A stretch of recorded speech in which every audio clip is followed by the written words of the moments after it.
Occupational English Test. Listening test. This test has 3 parts.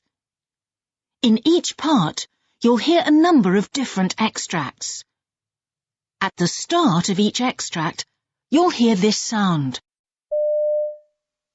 You'll have time to read the questions before you hear each extract. And you'll hear each extract once only. Complete your answers as you listen. At the end of the test, you'll have 2 minutes to check your answers. Part A. In this part of the test, you'll hear 2 different extracts. In each extract, a health professional is talking to a patient. For questions 1 to 24, complete the notes with information you hear. Now look at the notes for Extract 1.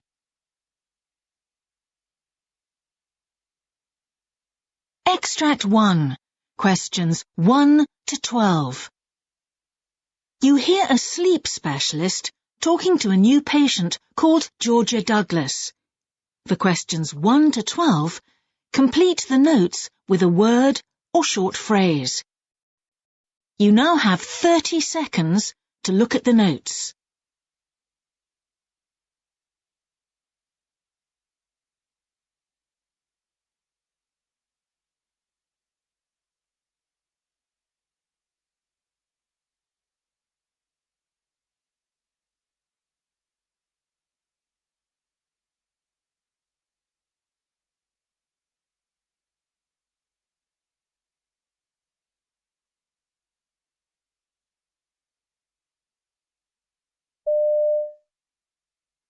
Good afternoon, Mrs. Douglas. Your GP has sent you along to see me today because of some problems you're having sleeping. Is that right? That's right. He says I've got RLS, restless leg syndrome. I see. Well, I've got some notes here from your GP, but can you tell me in your own words how long ago this started and what's happened since then? It all began about 18 months ago. I got this strange sensation in my legs. It was like a burning feeling, not on the skin, but inside the legs, in the muscles, and it was really uncomfortable. Mm-hmm. Then after a few weeks, it was as if there were insects moving about inside my legs. Oh, it was horrible. Yeah. I was fine during the day, but it started up every night as soon as I went to bed. And then it was hard to get to sleep, what with this funny feeling in my legs. Did anything help to relieve the feelings you had? What made it better, at least for a few minutes until it started again, was moving my legs. Mm-hmm. But it got to the point where I just had to move my legs. It was uncontrollable. That's the only way I can describe it. Eventually I'd get to sleep, but not until 2 or 3 in the morning. And my husband said that even then I was moving my legs at very regular intervals. And that kept him awake, of course. He'd lie there waiting for the next time I moved. It got us both down, and I was more and more tired. And colleagues noticed that I was sleepy at my desk. I'm an accountant. Mm-hmm. One day I even nodded off in a meeting. Someone had to nudge me to wake me up. It was very embarrassing. So eventually I just had to go to the GP, who said it was RSL. Right. And did your GP give you any advice on what to do? Well, he said to try to keep cool at night and use light cotton sheets rather than heavy blankets or a duvet. I'm not sure that has made much difference, though, because I certainly can't sleep if I get cold. The other thing he mentioned was doing some massage. I do it myself, and it does help to reduce the feelings. I do that before I go to bed each evening. But I can't do it whilst I'm asleep. Mm-hmm. Oh, and I've been relying more and more on black coffee and energy drinks during the day to help me stay awake. And he said to cut back on anything containing caffeine if I wanted to get a good night's rest. Mm-hmm. But then he also did a blood test for iron deficiency, because he was talking about putting me on tablets for that. But the blood test was fine, so that's not the cause of all this. I see. And how is your health, generally? Fine. I don't smoke, and I'm not overweight or anything. No. At some times of year I use antihistamines, because I get bad hay fever. It's the pollen, you know. My GP asked me if anyone in the family had ever had the same problems, but I don't remember anything like that at all. Although I mentioned that my father had type 2 diabetes, and he did say that there's sometimes a link there, but he checked and I'm not diabetic. So what are you hoping that I can do for you? Well, that you'll be able to suggest something to help, because I'm just feeling so tired all the time, and my husband's fed up with it all. I mean, perhaps I need to take sleeping tablets. Also, I saw online that there's a place called a sleep clinic you can go to just overnight, and they look at your sleep patterns to see what's going on. When I mentioned that to my GP, that's when he suggested I come to see you.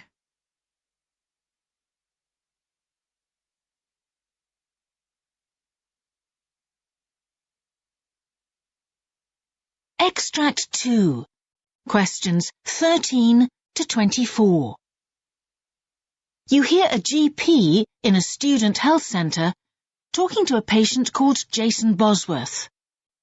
For questions 13 to 24, complete the notes with a word or short phrase. You now have 30 seconds to look at the notes.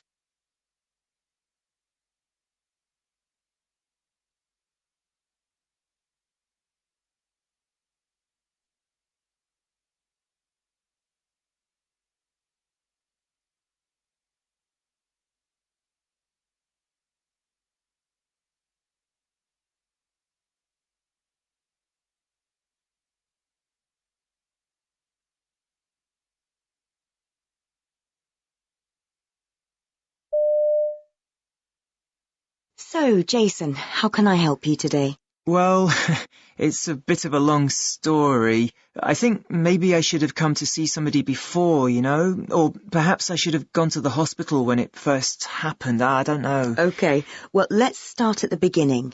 How old are you? Oh, I've just turned 21. I'm in the final year of a sports science degree. As you can imagine, I get plenty of exercise. I'm generally fit and well, or at least I have been until now, and I've not been plagued by injuries at all, not like some people on my course have, so I guess I've been lucky. I see. So, what's happened to change that? Well, what happened was, I was out cycling. I reckon I do about 100 kilometres a week usually, and I've never had an accident before, but for some reason, going round a sharp bend, I came off my bike. It was stupid, really. Okay, and how long ago was this? 5 days ago now. I mean, I had a few minor cuts and bruises, but nothing serious, so I didn't go for treatment or anything. Fortunately, I had my helmet on, because I did bang my head quite badly. But I felt all right at the time, so didn't think much of it. I was a bit shaken up. Yes. But the bike was all right, so I rode home and had an early night. And you slept okay? Oh yeah, I was fine. Only thing was, I woke up with a migraine. Now that didn't worry me particularly because I do get them occasionally, so I didn't immediately make any connection with the accident. I just took my normal medication, and as the day progressed, it wore off. And since then? Well, I've had no more pain. It's just that I've not been feeling my normal self, really. Like, when I was at the gym, I started to get these dizzy spells. You know, like the room would start spinning suddenly, and I'd have to rest up. I've never had that before. Okay. Then at other times, I just don't feel right. It's as if I'm sort of floating. Do you know what I mean? It's as if I'm not quite all there. Right. And how often do you feel like this? Well, all the time, really. It sort of comes and goes, but I haven't felt right for a couple of days now. Then sometimes I'm even, like, unsteady on my feet. You know, I have to hold on to something because I think I'm going to fall over. Oh, dear. Maybe it's just a feeling, but it's not really like me. Then, yesterday, I got home and I couldn't find my keys. I went through all my pockets and really started to panic because I thought I must have dropped them in the street or something. Then I remembered that I was wearing the little backpack I use when I go jogging, and that's where they were. I mean, I never put them in there.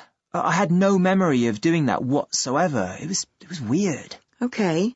And has anyone else noticed a change in you at all? Yeah, I went out for dinner because it was my friend's birthday. We went to this really lively restaurant in town, and the noise started to get to me. You know, it was just people talking and laughing and stuff, but I couldn't wait to get out of there.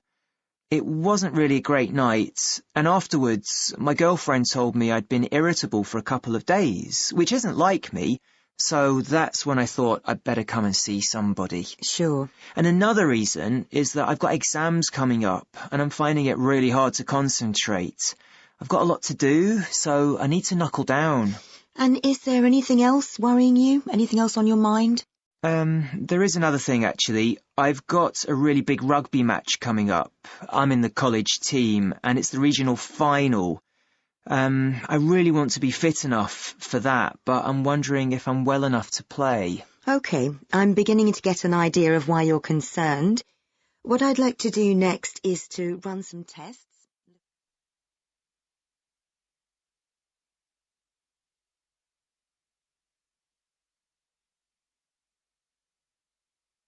That is the end of Part A. Now look at Part B.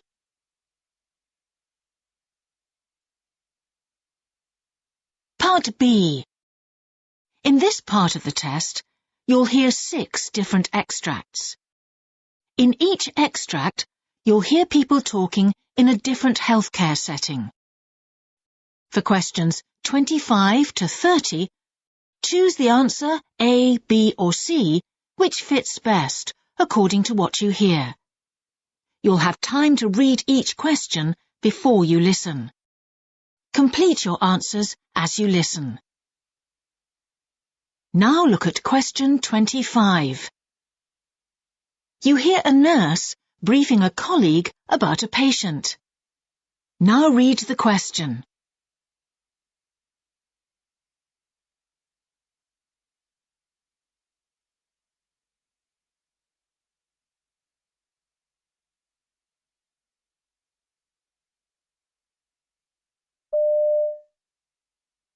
OK, this is Linda. She's a 60-year-old female who was admitted through emergency with chest pains today.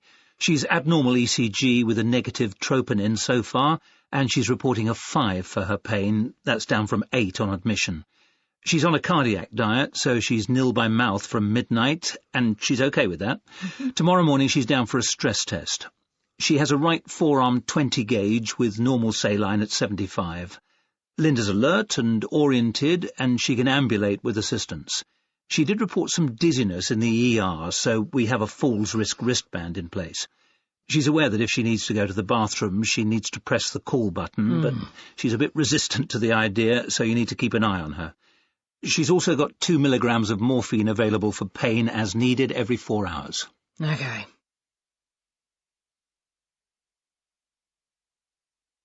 Question 26. You hear a GP talking to a patient who has acne. Now read the question.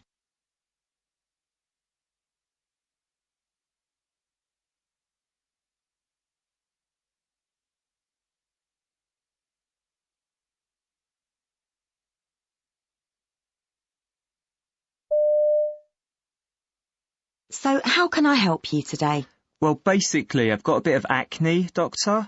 I mean, I had it as a teenager, and I was given some cream which seemed to do the trick, but I can't remember what it was called. Do you think I could get some more of it? Well, it may not be the same type of acne you had before, because there are 3 types actually. We call them mild, moderate and severe. And from what I can see, you seem to have mild acne. So this might just be caused by a build-up of grease on the skin. How long ago are we talking about? It must be about 10 years back. I was still at school. I wasn't living around here then. I see. Well, the recommended medication may have changed since then, of course. Did you have a prescription, or was it over the counter? I couldn't tell you. OK, not to worry. Tell me, how long has this particular episode been going on? About 3 months now, and it just doesn't seem to be getting any better. I've been using special soap and stuff, trying to keep my skin clean. Do you think I should see someone at the hospital? I saw online that they've got a dedicated dermatology unit. Well, I think there are a number of things we can try before we need to think about that. So let's start by discussing which soap you...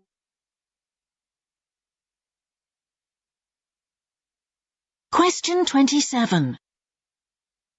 You hear a surgeon briefing his team before an operation. Now read the question.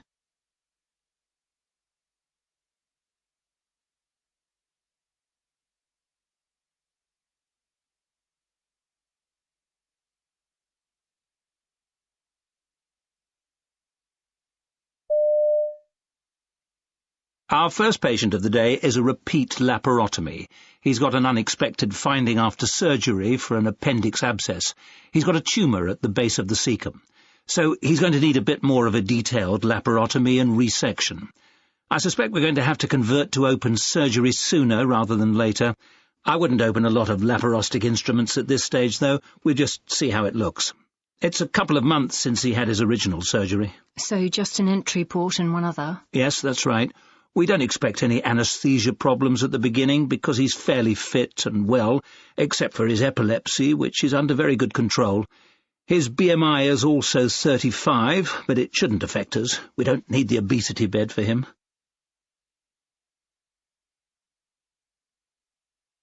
Question 28.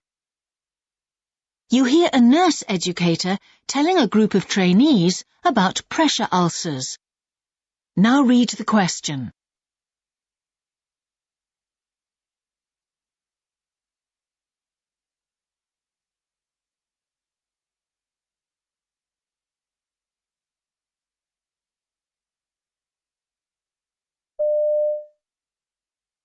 As we saw last week, adult hospitalized patients are given the Norton scale to establish the risk of pressure ulcers. If, when applying the scale, the score is 5 to 10 points, that is, elevated risk, a blue sticker should be placed on the bedhead in order to inform and alert the patient, family members, and the interdisciplinary team of this risk.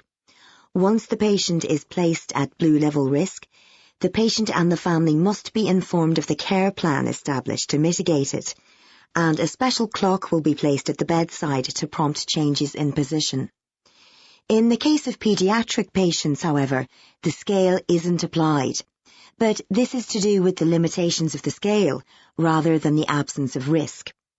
Neonates and pediatric patients hospitalized in critical areas, as well as children with limited mobility due to neurological disorders, and of course those who rely on orthopedic devices such as splints, casts, etc., are all considered at high risk.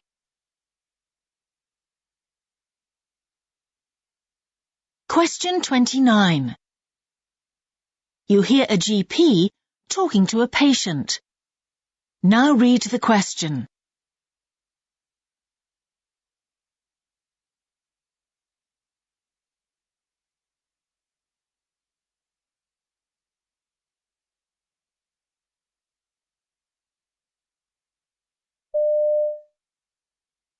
So, how can I help you today? Well, what's happened is my brother's just been told that he's got this condition where there's too much iron in his blood. I can't remember the name, but it was hemo something. Hemochromatosis? Yeah, that sounds right. I mean, he's having treatment and he's going to be okay, but apparently what the specialist told him is that this can be passed on in the genes. So if he's got it, then there's every likelihood I've got it too, that I should have a blood test, because if it's not treated, it can lead to other things, even if you've had no symptoms yet. I see. And did your brother tell you anything else? Yeah, he said it wasn't the full condition because of another thing. He read out a string of numbers and another long name. Oh, yes, I know what that might be. Okay, well, let me explain a bit about this condition, and then we can decide what we need to do.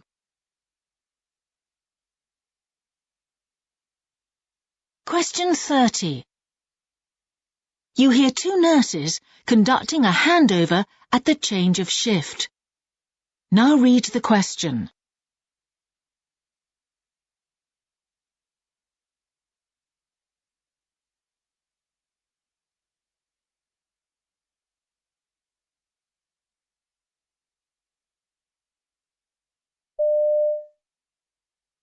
Next we have Mrs. Floyd, who's sleeping at the moment. OK. She's a 60-year-old who was admitted as an emergency overnight with a suspected bowel obstruction. She has a history of bowel cancer, resected 5 years ago. OK. The doctors are looking into whether there might be adhesions or a stricture at the operation site. Obviously, she's concerned that the cancer may have returned, and her daughter's coming in later to speak to the doctor. That's all set up. I see. Meanwhile, her temperature is 37.8, pulse is 80 beats per minute, and respiration 25 breaths a minute. Mm-hmm. Blood pressure is 150/90. She has a nasogastric tube on low-pressure suction to manage nausea and vomiting, and intravenous normal saline at 125 millilitres an hour. OK. The next bag needs to have potassium chloride added. See the orders for that. OK. Her skin's quite dry but intact, and you'll need to consider mouth care.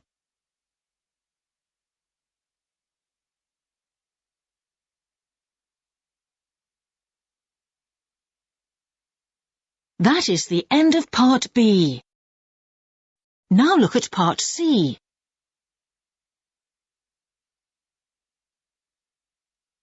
Part C. In this part of the test, you'll hear two different extracts. In each extract, you'll hear health professionals talking about aspects of their work. For questions 31 to 42, choose the answer A, B or C which fits best, according to what you hear. Complete your answers as you listen. Now look at Extract 1. Extract 1. Questions 31 to 36. You hear an interview with a scrub nurse called Joanna Swan. You now have 90 seconds to read questions 31 to 36.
Today, I'm talking to Joanna Swan, who works as a scrub nurse in the operating theatre.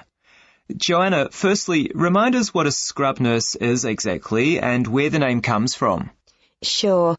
Well, perioperative nurse is the correct term, of course, but basically we're all familiar with the notion of scrubbing in. You know, you've seen surgeons doing it.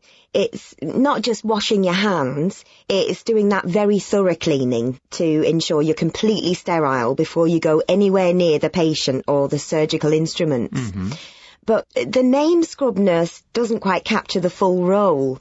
I mean, basically, your job's to prepare the operating room for surgery. You lay out the instruments, hand them to the surgeon when asked, and you're also responsible for monitoring the patient. So you're like the bridge between the surgical team and everyone else who's supporting the patient. So how did you first get into this type of nursing? I remember one of my most formative experiences as a student nurse was shadowing a perioperative nurse in theatre. I had to scrub up too, and I was expected to lend a hand because they didn't want somebody just standing around in the way. It was all new to me, and I was worried how I'd react. I was fine around blood, but I'd never seen a wound being created before. It was a 30-minute hernia op, so nothing special, but it left a deep impression on me. Then later, when I'd reached the stage in my career where I was up for a challenge, that image came back to me. And what sort of background do you need to go into this kind of nursing? Well, you can do specialist courses, but I think what's crucial is having a fair amount of nursing experience, particularly in critical care settings. That was true of me, and there's really no substitute for that. To be honest, the job wouldn't suit everybody. The hours can be gruelling, and the work's very demanding. You can't just pop out to the bathroom or have a snack when you feel like it. And you're stuck in a small room with some quite strong personalities who are also under pressure. So it's a very intense environment, but also a very rewarding one. And what skills does it call for? Well, basically every second counts. You've got to be very efficient and able to think ahead and get things organised. What needs doing immediately, what can wait a few moments, what you need to do now because you might not get the chance later, and so on. I mean, that's the kind of thing you can train somebody for up to a point. But to do it well, you've got to be in the mindset to start with. Attention to detail is crucial. If that's not how you are, then you're not going to be right for the job. You have to be there mentally 100% as well as physically. And I guess the idea of the team is really important in theatre. Indeed. It's got to be part of the system. I mean, especially when you're on call, you never know who you're going to be working with. For an operating theatre to run smoothly, there's got to be clear communication and coordination between everyone concerned, because it's the collaboration within the team that keeps patients alive. In my hospital, to promote team spirit, we set great store by meetings. The pre-operative briefing, of course, but also meetings to discuss issues and generate new ideas. As a nurse, it's great to feel that your voice counts, and that's not always the case in medicine, so for me that's a big plus. We also take opportunities to debrief staff after difficult events. I mean, that's crucial too. And what about the interactions with the patients? Well, some people have the idea that in the operating theatre you're going to be having just mechanistic interventions on patients who are in no position to respond or interact with the nurse, that you're just providing support to the surgeon and the anaesthetist. But these days, theatre nurses are required to have a holistic, patient-centred approach to care, and this extends beyond the period of the patient's actual surgical experience. Pre-operative visitings become the norm, so that patients see a familiar face when they come in for treatment, and this can really reduce stress levels on the day for the patient. For me, this is a really positive development, and I'm always keen to take on that role.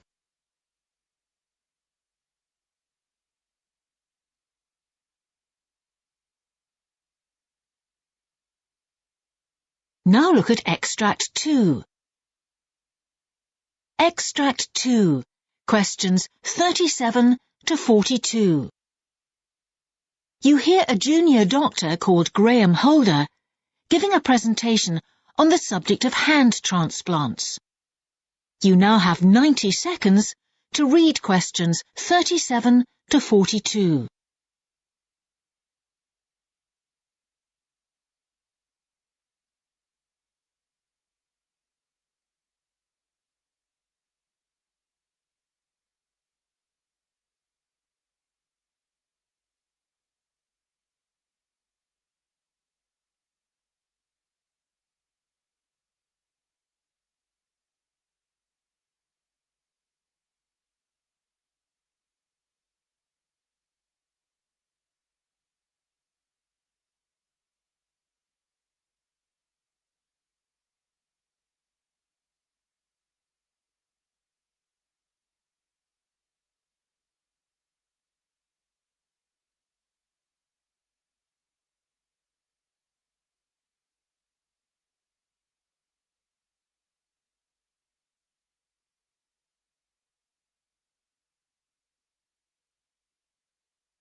Good morning. My name's Graham Holder.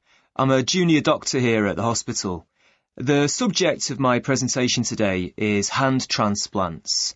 I'm not a specialist in this area and I have no direct experience of it, but I've always found it fascinating and I'd like to share my interest in it with you. So, first of all, what is a hand transplant and why is it better than prostheses?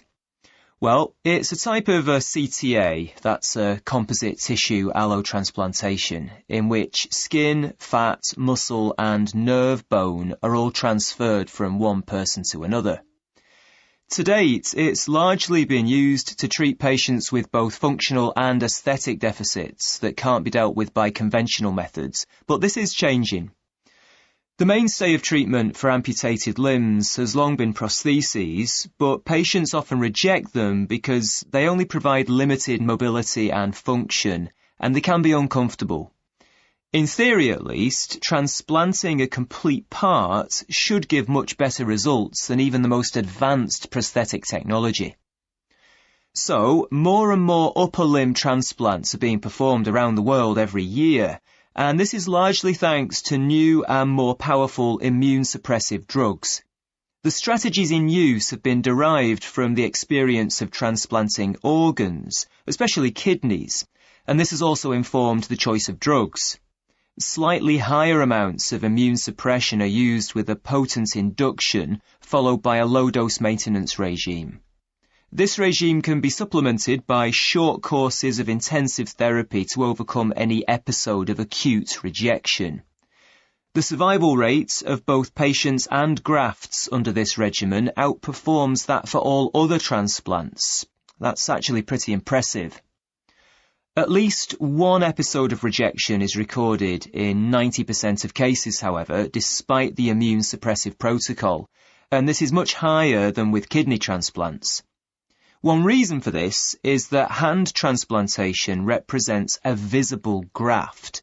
That means you can make an immediate diagnosis of rejection based on minor changes in skin appearance, even though this has to be confirmed by a biopsy. If patients adhere to the regime, however, rejection is generally reversible. One of the challenges of hand transplantation is to achieve the delicate balance that prevents rejection whilst at the same time protecting patients from the direct toxicity of the medicaments. But this seems to be working, and infection is actually the commonest complication. So, what happens during a hand transplant operation? It's a 6-hour procedure which involves 2 separate surgical teams. One removing the hand from the donor and the other working with the recipient. Bones are joined with titanium plates and screws. As with other bone grafts, they should eventually heal together, but the plates are left in to ensure stability. Surgeons then connect key muscles and tendons before tiny blood vessels are connected using surgical microscopes. 3 major nerves are then attached, followed by large and small veins. Once blood is circulating, the recipient begins to feel the new hand.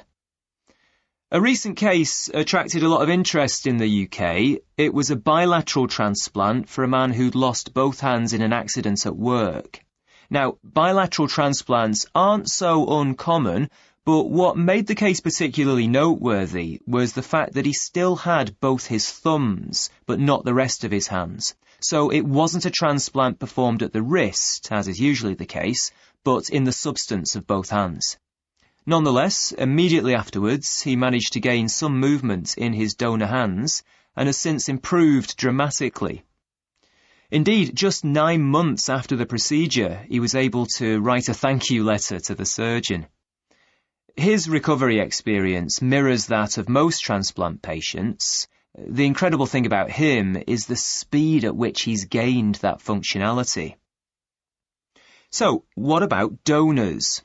One of the challenges of hand transplantation is that the hands not only have to fit immunologically, they also have to look right because they're going to be on view, an issue that doesn't arise with internal organs.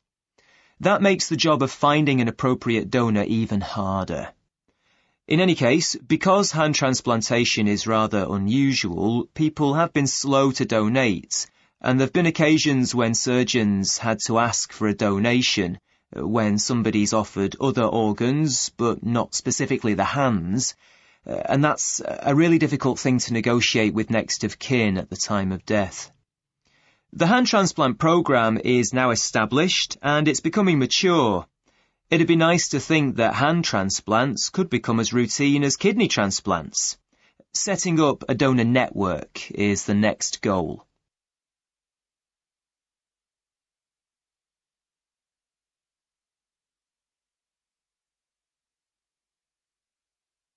That is the end of Part C. You now have 2 minutes to check your answers.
That is the end of the listening test.